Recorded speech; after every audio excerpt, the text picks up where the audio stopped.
नमस्कार, आप जुड़ चुके हैं बटनेट पोस्ट के साथ। मैं हूं गोपाल झा।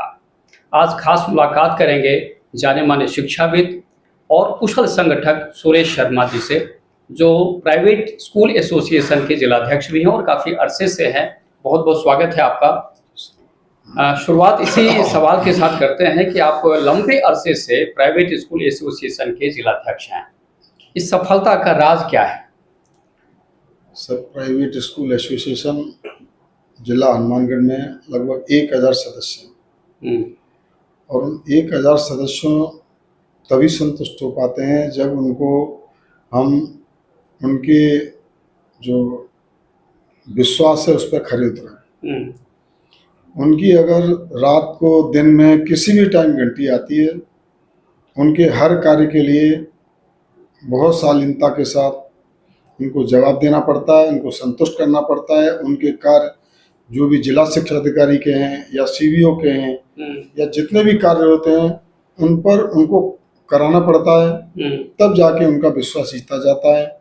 और सभी साथियों का बड़ा प्यार है और उनका स्नेह है और इसी वजह से लगातार निर्भर बनते जा रहे हैं। बहुत बढ़िया। चलिए, हर सरकार के साथ देखा गया है कि जो प्राइवेट स्कूल संचालक हैं उनमें टकराव की स्थिति पैदा होती रहती है। अमूमन हर सरकार के साथ पिछले 20 साल से देख रहा हूँ इस चीज़ को। तो इस सरकार से भी कोई शिकवा है क्या? मैं मानता हूँ सर कि जितनी भी सरकारें हैं वो मेन उनका पर्पज होता है अपने गवर्नमेंट स्कूलों के प्रति, उनके लिए वो कार्य करती हैं। सरकार का कार्यभार देखने वाले लोग वो प्रशासनिक अधिकारी होते हैं जो कि प्राइवेट स्कूलों को ज़्यादा उनकी तरफ गौर नहीं करते हैं। उनकी नीतियाँ तो बनती हैं लेकिन नीतियाँ वो धरातल पर कामयाब नहीं रहती हैं। समय पर उन्होंने अपना एक टाइम टेबल दे दिया लेकिन उसको समय पर उनका पूरा नहीं होता है। इसलिए हमारी जो उनसे बार बार जो हमारी मांग है, अपने हम अधिकार हैं, उन्होंने जो हमको हमारी संस्थाओं के लिए जो नीतियाँ सरकार ने बनाई हैं उनकी क्रियान्वयन के लिए हमारी उनके साथ में टकराव होता रहता है। वर्तमान सरकार अभी कुछ दिन हुए हैं लेकिन इनमें भी ये देखा गया है कि सरकार द्वारा जो प्राइवेट स्कूलों के हितों में अभी तक ऐसा कोई निर्णय नहीं लिया गया। यहाँ तक कि हमको अपने नीतियों के लिए जो सरकार ने जारी की उनके लिए भी हमको कोर्टों का सहारा लेना पड़ रहा है और सरकार के प्रशासनिक अधिकारी उनमें किसी भी प्रकार का कोई नीतिगत निर्णय अभी तक नहीं ले पा रहे हैं। इसलिए हमारे टकराव की स्थिति तो हम नहीं कह सकते, हमारी डिमांड रहती है, हम अपने अधिकारों के लिए संघर्ष करते रहते हैं। ये तो फिलहाल क्या इस तरह की कोई समस्या है, बड़ी समस्या जिसको लेकर आप आक्रोश जताते हैं सरकार या व्यवस्था को लेकर, जो भी है? हमारी 2 प्रकार की मेन समस्या है। एक तो मान्यता संबंधी समस्या है कि सरकार ने हमको आज से 45 साल पहले, 50 साल पहले शिक्षा का अलग जगाने वाली ग्रामीण क्षेत्रों में दूर दराज तक काम करने वाली संस्थाएं थी। एक उदाहरण के लिए कि एक संस्था 1975 में बनाई गई, संसाधन कम थे, मान्यता प्रदान की गई। वो अपने उसको बनाते रहे, मानदंड उस समय थे, उस आधार पर मान्यता मिल गई।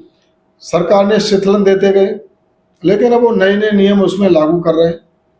आपको अगर अपने स्कूल को प्रमोशन करना है, प्रमोट करवाना है, आपको नए सब्जेक्ट लेने हैं, आपको नाम बदलवाना है, तो आपको पूरे उसका बिल्डिंग जो है नए मानदंडों के अनुसार होनी चाहिए, जो बिल्कुल भी संभव नहीं है।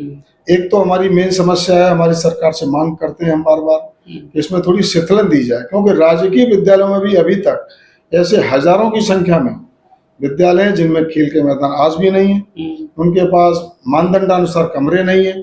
जो हमारे शहर में भी आजकल ऐसे बहुत से जिनको कि इंग्लिश मीडियम स्कूल बना दिए है, उनके पास भी संसाधन नहीं है। दूसरी हमारी समस्या है कि हमको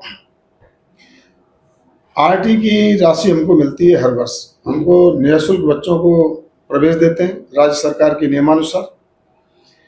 राज्य सरकार ने एक नियम तो बना रखा है कि इनके जो पैसे का भुगतान है वो पहली किस्त अक्टूबर में होनी चाहिए और दूसरी मार्च में होनी चाहिए, लेकिन आज तक हमको इसका भुगतान कभी समय पर नहीं दिया गया। पहले जो सरकार थी अशोक गहलोत जी की सरकार थी, उसमें हमारे जो नर्सरी के बच्चे थे उससे हमको भुगतान मिलता था। लेकिन बाद में अभी गत वर्ष से उसका भुगतान क्लास फर्स्ट से कर दिया गया।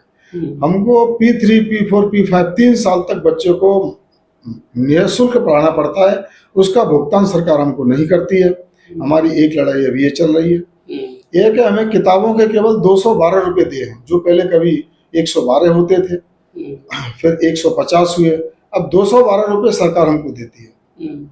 इस वजह से भी हमारी सरकार से मांग है कि हमको पैसे न देके या तो सेम किताबें लगवाई जाए, पूरा हमारा जो सिलेबस है एक जैसा होना चाहिए, प्राइवेट और गवर्नमेंट का, बुक्स सेम होनी चाहिए और किताब उपलब्ध कराएं, या पैसे की राशि जो 212 रुपए है वो बच्चों के खाते में डाल दी जाए। एक चीज़ है कि जो मेन जो शिक्षा का है वो है परिणाम, परीक्षा परिणाम की बात करते हैं। आमतौर पर पहले देखा जाता था कि जो सरकारी स्कूलों के जो परीक्षा परिणाम है बहुत बेहतर नहीं होते थे, तो लोग प्राइवेट स्कूल की तरफ बच्चों को रुख करवाते थे। लेकिन अब पिछले कुछ समय से हम देख रहे हैं कि जो सरकारी स्कूलों के जो परीक्षा परिणाम है बहुत बेहतर होने लगे हैं। और अगर बनिस्बत प्राइवेट स्कूल की बात करें तो बहुत सारे प्राइवेट स्कूल के जो रिजल्ट है बहुत अच्छे नहीं होते। क्या कहना है आपका इस पे? इसमें हम ये स्वीकार करते हैं, गत वर्षों में जो सरकारी संस्थाएं, सरकारी स्कूल हैं, उनको सरकार ने इतने संसाधन उपलब्ध करवाए हैं, उनके पास आज कहीं भी खेल के मैदान की कमी नहीं है, लाइब्रेरी की कमी नहीं है, कंप्यूटर की कमी नहीं है, यहाँ तक कि उनके पास कोई भी वैकेंट सीट नहीं है। जो पहले वैकेंट रहा करती थी, प्रिंसिपल नहीं थे या हेडमास्टर नहीं थे, कहीं लेक्चरर नहीं थे, सेकंड ग्रेड के टीचर नहीं थे, आज हर टीचर उनके पास उपलब्ध है और सरकार ने उनकी तरफ काफ़ी ध्यान दिया है। उनका जो मॉनिटरिंग है उस पर भी सरकार ध्यान दे रही है। लेकिन दूसरे अर्थों में मैं देखता हूँ कि अभी जो है हमारे ग्रामीण क्षेत्र हैं, सरकार की तरफ सरकार का ध्यान नहीं जा रहा। हमारी बार बार डिमांड रहती है इनके जो सेल्फ सेंटर है उनको हटाया जाए। उसी सरकारी स्कूल का सेंटर उसी स्कूल में रहता है बच्चों का, वहाँ पर अगर हम शहरी क्षेत्र को छोड़ दें तो जितने भी ग्रामीण स्कूल हैं बच्चों की दृष्टि से सेंटर उनके वहीं रहते हैं और वहाँ पर कहीं ना कहीं वो न्याय संगत जो परीक्षा है वो नहीं हो पाती है। यानी आपको लगता है कहीं ना कहीं भेदभाव होता है? बिल्कुल हो रहा है और हर बार हम सरकार को लिख रहे हैं, बिल्कुल हो रहा है। हमारे पास प्रूफ भी होते हैं और हम हमारे जो जिला शिक्षा अधिकारी हैं या निदेशक हैं उनको भी हम अवगत कराते थे, लेकिन अभी तक उस पर कोई ध्यान नहीं दिया जा रहा। एक राइट टू एजुकेशन की बात करते हैं कि कहा जाता है कि बहुत बड़ी सौगात है ये आम परिवार के बच्चों के लिए, अभिभावकों के लिए, लेकिन इसकी कुछ विसंगतियां भी हो सकती हैं जिसके बारे में आप बताना चाहेंगे या उसे फिर कैसे दूर करने की बात हो सकती है? राइट टू एजुकेशन सरकार ने लागू किया, उन परिवारों के लिए लागू किया गया था जिनकी आय 2.5 लाख से कम है। लेकिन इसका प्रचार प्रसार उस वर्ग में पहले तो बहुत कम था और उसका फायदा उन लोगों ने उठाया जो जिनकी इनकम भी ठीक थी, लेकिन 2.5 लाख का सर्टिफिकेट देके उन्होंने एडमिशन बच्चों को कराया। लेकिन अब गत 5-4 सालों में अच्छी जागरूकता आई है, गरीब परिवार के लोग प्राइवेट निजी संस्थाओं में शिक्षा पा रहे हैं और इसका फायदा भी प्राइवेट स्कूलों के भी ठीक है क्योंकि सरकार उनको पुनर्भरण की राशि दे रही है। एक पेरेंट्स जो नहीं दे पाता उनको मिल रहा है और उनसे उन्होंने अपने संसाधन भी बढ़ा रहे हैं और ये बच्चों के लिए और अभिभावकों के लिए वास्तव में एक सौगात है। एक निजी सवाल है आपको लेकर। आमतौर पर ये चर्चा भी होती है कि सुरेश शर्मा जी निजी तौर पर बहुत विनम्र हैं, बहुत ही अनुशासित जीवन जीते हैं आप, लेकिन जब अधिकारियों के सामने जाते हैं और कोई संघर्ष की स्थिति आती है तो बहुत कठोर बन जाते हैं। तो एक विनम्र व्यक्तित्व कठोर कैसे बन जाता है? अपने सामाजिक जीवन में आदमी को विनम्र रहना चाहिए और एक जिलाध्यक्ष होने के नाते जो लोगों ने विश्वास मुझ पर जताते हैं उसके लिए, उनके संघर्षों की लड़ाई लड़ने के लिए जब अधिकारियों के सामने जाना पड़ता है तो उनको नीतिगत हम बात बताते हैं कि आपको अधिकार ये दिए गए थे और आपने नहीं किया। और आज का एक समय है कि जो प्रशासनिक व्यवस्थाएं वो चरमरा रही हैं और वहाँ पर ध्यान नहीं दिया जा रहा, इसलिए अधिकारियों को थोड़ा सा उनके सामने अपनी बात रखते हैं जिससे उनका काम, हमारे साथियों का काम समय से होता रहे। मैं दर्शकों को बताना चाहूँगा कि सुरेश शर्मा के जो पिताश्री स्वर्गीय राधेश्याम शर्मा जी थे, जो लोहिया स्कूल, राम मनोहर लोहिया स्कूल का संचालन करते रहे और आज आप बहुत बखूबी, बहुत अच्छे तरीके से उसका संचालन करते हैं। तो उन्होंने ये जो प्राइवेट स्कूल एसोसिएशन की जो नींव रखी थी, बहुत लंबी अरसे तक अध्यक्ष रहे और उसके बाद उस कमान आपको सौंपी गई है। लेकिन एक चीज़ है कि उन्होंने एक पौधा लगाया था और आज वो वृक्ष बन गया, बहुत बड़ा पेड़ बन गया है, ये संगठन है। लेकिन संगठन से जुड़े कई लोग हैं जो दीमक की तरह काम करते हैं, यानी उसको खोखला भी कर रहे हैं, नियमों की धज्जियां उड़ाते हुए। क्या कहना है आपका? ये जो वटवृक्ष स्वर्गीय श्री राधेश्याम जी ने लगाया, वो लोहिया का जीवन जीते थे, एक साधारण जीवन, और उनकी पूर्ति हम लोग भी नहीं कर पाते। उनके पद चिन्हों पर चलना एक आम नागरिक के लिए, हम जैसे लोगों के लिए भी बड़ा मुश्किल है। और ये पौधा वास्तव में एक वटवृक्ष के रूप में तैयार हो गया है। जैसे जैसे आदमियों के पास संसाधन बढ़ते हैं, संस्थाओं के पास संसाधन बढ़े, पहले संघर्ष होते रहते थे, आय कम थी, अब स्कूलों के पास संसाधन भी बढ़े, आय भी बढ़ी, तो निश्चित तौर से उनमें जो तुलनात्मक जब अध्ययन करने पर पाया जाता है, उनमें वास्तव में कमी आई है। हमारा प्रयास रहता है कि ऐसे साथियों को हम बार बार अपने, जहाँ भी हमारी मीटिंग होती है, उनको हम बोलते हैं कि भाई ऐसी अगर कोई भी एक भी गलत किया गया कार्य अगर आप करते हैं तो वो सारी संस्थाओं पर इल्ज़ाम लगता है, तो हम उसको स्वीकार करते हैं कि कुछ ऐसे लोग हैं और हमारे प्रयास हैं कि हम उनको जल्दी ही बाहर करें। शर्मा जी, आप खुद शिक्षाविद हैं, कुशल शिक्षक हैं और स्कूल का संचालन भी करते हैं। कहते हैं शिक्षा तो दान का विषय था कि शिक्षा जो है दान की वस्तु है, लेकिन आज शिक्षा विशुद्ध रूप से व्यवसाय बन चुकी है। इतना बदलाव कैसे आ गया? बिल्कुल, हम मानते हैं कि शिक्षा दान का विषय है, लेकिन जैसे जैसे समय बदलता गया, आवश्यकताएं बढ़ती गईं और उन आवश्यकताओं की पूर्ति के लिए अभिभावकों को जो इच्छा थी उनकी पूर्ति के लिए कुछ फीस बढ़ानी पड़ी या संसाधन बढ़ाने पड़े, और उन संसाधनों के लिए अभिभावकों से जो उनके खर्चे भी बढ़ने लगे। अब इसको ये कहना कि ये व्यवसायिक है, अब ज्ञान के लिए अभिभावक आज पूरा बच्चों पर खर्च करते हैं। संस्थाएं भी दो प्रकार की हो गई हैं। एक वो संस्थाएं जहाँ पर एक अभिभावक की जो पेइंग कैपेसिटी है वो लाख रुपए देने की है, और एक अभिभावक की पेइंग कैपेसिटी 5,000 रुपये देने की है। तो हमारी जो संस्था है, इनमें सभी लोग बड़ी संस्थाओं में बच्चे भेज रहे हैं और छोटी में भी भेज रहे हैं। तो जो व्यवसायिक तो नहीं कह सकते, लेकिन अभिभावक की इच्छा इतनी बढ़ गई हैं। पहले खर्चे नहीं थे, दरी पट्टी पे बैठा करते थे, फिर कुर्सियां आई, टेबल आए। अब हर अभिभावक चाहता है कि बच्चा मेरे घर से स्कूल तक पहुंचे और उसके स्कूल में एसी हो, खेल के मैदान हो, इंडोर आउटडोर गेम्स हो। उस हिसाब से जो है उन पर अभिभावक पर खर्चा बढ़ता जा रहा है। अभी आपने शिक्षा की बात की और शिक्षा का जो स्तर है वो धीरे धीरे गिरता जा रहा है। खासतौर पर जब इस तरह की हम चर्चा करते हैं शिक्षकों के साथ, समाज के अन्य वर्गों के साथ, वो भी स्वीकार करते हैं कि शिक्षक की जो मर्यादा थी वो अब उतनी नहीं रही। शिक्षक के प्रति जो सम्मान होता था वो आज नहीं है, और कई बार जो उसका निचोड़ देखते हैं तो लगता है भाई क्यों हो, जब शिक्षक का वेतन ही 3,000 और 5,000 रुपये से ज़्यादा ना हो, खासतौर पर प्राइवेट स्कूलों की बात कर रहा हूँ, तो फिर शिक्षक से हम क्या उम्मीद करेंगे? तो ये स्तर बढ़ाने की क्यों नहीं जरूरत है? इसमें मैं ये कहना चाहूँगा, अभी मैंने आपसे कहा था कि जो स्कूल हैं वो 2 प्रकार के या 3 प्रकार के हो गए, लेवल बढ़ गए, लेवल फर्स्ट, लेवल सेकंड और लेवल थर्ड।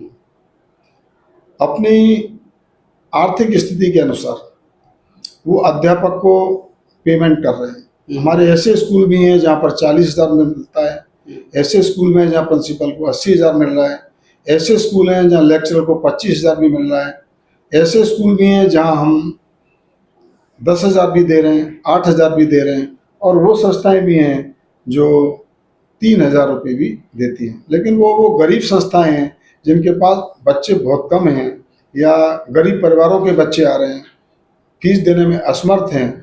अब प्रयास तो कर रहे हैं, लेकिन उन गवर्नमेंट स्कूलों के सामने, गवर्नमेंट स्कूल अभी खुले हैं इंग्लिश मीडियम, उनकी प्रतिस्पर्धा जो है उसमें कुछ पिछड़ते नजर आ रहे हैं, तो वो अपना स्तर तो बढ़ा नहीं पा रहे। अब उनके पास एक ही रहता है, या तो बंद करें या उनका अपना कैसे भी खर्चा उसी पैसों से चलाएं। अभिभावकों की एक पीड़ा की बात कर लेते हैं। वो अक्सर कहते हैं कि उनका दर्द है कि साहब जब हम स्कूल में पढ़ाते हैं, स्कूल संचालक ही तय करेगा कि बच्चों को ड्रेस कहाँ से लाना है, बच्चों को किताब कहाँ से लानी है, बच्चों के लिए बाकी जो ज़रूरत की चीज़ें हैं वो कहाँ से लानी है। जब सब कुछ वो ही स्कूल संचालक तय करेगा कमीशन की वजह से, तो अभिभावक कहते हैं सभी इसमें तो कम से कम आज़ादी मिलनी चाहिए थी उनको। इस पर रोक लगाने के लिए कोई पहल करेगा आपका संगठन? देखो, इसके लिए बुक्स के लिए तो राज्य सरकार ने एक आदेश जारी कर रखा है कि किताबें जो है प्राइवेट स्कूल अपनी तरफ से लगा सकते हैं, लेकिन वो बाजार में सुलभ होनी चाहिए। मतलब आपकी सही बात है कि वो एक दुकान पर नहीं होनी चाहिए, हर जगह उपलब्ध होनी चाहिए। ड्रेस के लिए भी ऐसा किसी को पाबंद नहीं है, बच्चों को ड्रेस का उनको दिखा देते हैं, लोगो दिखा देते हैं। अब वो ड्रेस सेंटर जो खुद हैं वो आपस में उन्होंने एक यूनियन बना रखी है कि इतने स्कूलों की ड्रेस मैं लगाऊंगा, उतने स्कूलों की ड्रेस मैं लगाऊंगा। इसमें स्कूलों का योगदान मैं मानता हूँ कि ज़्यादा नहीं है, और अगर होता है तो बिल्कुल गलत है, और ऐसा व्यवसायीकरण नहीं होना चाहिए, इस पर रोक लगनी चाहिए। और हम भी प्रयास करेंगे कि ये जो बुराई है इसको दूर किया जाए। और आखिर में एक सवाल कि काफ़ी अरसे से प्राइवेट स्कूल एसोसिएशन का अधिवेशन या सम्मेलन नहीं हुआ है, तो लगता है कहीं न कहीं संगठन की सुस्ती है, तो इसको दूर करने के लिए क्या प्रयास करेंगे? मैं इसमें ये कहना चाहूँगा कि पहले जो प्राइवेट स्कूल एसोसिएशन के जो सम्मेलन हुआ करते थे, उनमें हम लोग उनको बताया करते थे, इतने संसाधन नहीं थे। अब सारा गेम जो है मोबाइल के माध्यम से हो गया है, तो मोबाइल के द्वारा और हम जो डिजिटल मार्केटिंग है उसके द्वारा हमारे जो बार बार समाचार हैं, वहाँ से एक एक मिनट के समाचार, हमारे द्वारा किए गए कार्य, स्कूलों के द्वारा किए गए कार्य, या डीओ के द्वारा जितने भी लेटर हैं, क्या नई नई नीतियाँ आ रही हैं, हम उनको प्रसारित कर रहे हैं। उनके लिए भी जो हो गया है, और इनकी आवश्यकता बहुत कम रह गई है। इसलिए हमारे जो नहीं हो रहा है, लेकिन हमारा जो संगठन है पूरे जिले का बिल्कुल एक है। यानी ऑनलाइन पे ज़्यादा फोकस है, ऑनलाइन पे फोकस, लेकिन ऑफलाइन का भी तो अपना महत्व है। ऑफलाइन पे हमारा प्रयास चल रहा है, और अभी हमारी मीटिंग हुई है, कल ही चुनाव हुआ है, तहसील लेवल पर भी हमारे चुनाव हो रहे हैं, और हम अधिकतर जगह जाते रहते हैं। वहाँ जो मेन बंदे हमारी जो कार्यकारिणी है उनके साथ वार्ता करते रहते हैं, और उनको जो भी अपनी बात है उन तक रखते रहते हैं। संगठन के चुनाव की बात कही आपने, तहसील कार्यकारिणी की चुनाव, उसमें अब एक के साथ एक फ्री में यानी दो अध्यक्ष बनाने पड़ रहे हैं। उसमें सर मैं कहना चाहूँगा कि हमारे जो तहसील है उसमें 220 के लगभग स्कूल है, कोई भी ऐसी तहसील नहीं है, सबसे ज़्यादा स्कूल हमारे पास है। तो हमारे जो उनके देखने के लिए हमारी जो कार्य व्यवस्था थी, उसमें हमने तय किया कि भाई 100 स्कूल के लगभग बांट लिए जाए, ग्रामीण क्षेत्र को अलग कर लिया जाए, शहरी को अलग कर लिया जाए। उस व्यवस्था को दृष्टि रखते हुए कि हमारे जो साथियों को लाभ ज़्यादा से ज़्यादा मिले। अब एक आदमी था, मान लो एक दिन में 50 फोन आ गए किसी एक के पास में, तो उठाना बड़ा मुश्किल हो जाता था। अब ग्रामीण से बात करेगा, वो शहरी से करेंगे, फिर अगर कोई दिक्कत है तो हम लोग तैयार हैं। कार्य विभाजन हमने किया है। ठीक है, चलिए, ये है सुरेश शर्मा जो प्राइवेट स्कूल एसोसिएशन के जिलाध्यक्ष हैं, और कुछ और कहना चाहते हैं?